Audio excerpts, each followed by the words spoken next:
Let's talk about Turner, Swanson, who's now hitting, Xander Bogaerts, who's always been hitting, and Carlos Correa, who is supposed to be the superstar of the group, all hitting the market at the same time. What does that do with a lack of scarcity and another year of big-time shortstops reaching out? Yeah, it's interesting. I mean, there's only so many seats to take, right? I love all these guys. They're great athletes. They're all professionals, and they're all champions. And that's what's really interesting about all four of these guys, that they know how to win. I love Turner because he's got so many skills. He's the most complete. Bogaerts, to me, has to stay in Boston. They got to sign the guy back. He's everything about what Boston is, and having lost Mookie Betts, bad move if they let him go. Correa and Swanson, really, really good players, but I like the first two guys. They're terrific. And Swanson hitting the way he's hitting now gets into this, like now he's up at this level. So where are you on these guys? So Swanson for me is fourth. He's the clear fourth guy for me. I know he's having a great season. He had a good year last year, too. I just don't see him as that elite-level player. I think he's a solid, consistent, heady guy. Love to have him on my team, but I look at him at a different price point than the other guys. Correa's got the opt-out. Is he going to opt out? $35 million? $35.1 million? I don't know that he opts out yet. I think that's still a wild card question.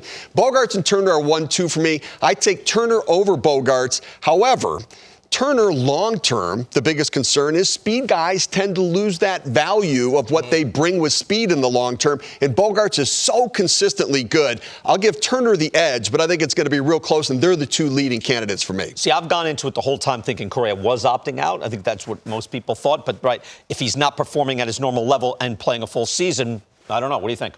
I think it's basically him and Bogaerts are both no-brainer opt-outs. The question for Correa is he's owed 2 years at $70 million. Does he think he'll top $70 million in the free agent market? I think he thinks that, and so he'll opt out after this year. I think Bogaerts is the most underrated player in the sport. He's good every year. Yeah. He does it in a tough atmosphere. We've seen him do it in the biggest moments. Yep. What's fascinating to me is we came off of what we thought was the greatest free agent shortstop class ever into this, which is going to be as good. And is this group going to be hurt by the previous group, right? Like the previous group, Baez hasn't played well. Story's been up and down. Simeon just kind of got better recently. You know, Correa's been hurt. Yep.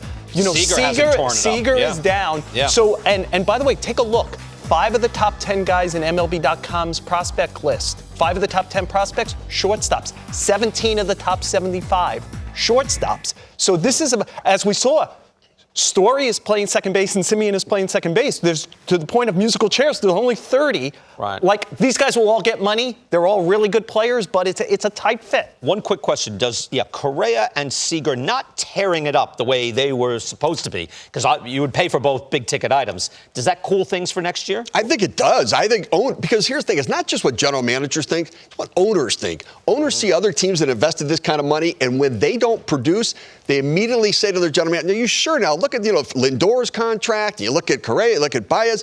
So do we have to spend that kind of money, or can we find another way to put this together?" I think it will compromise that market.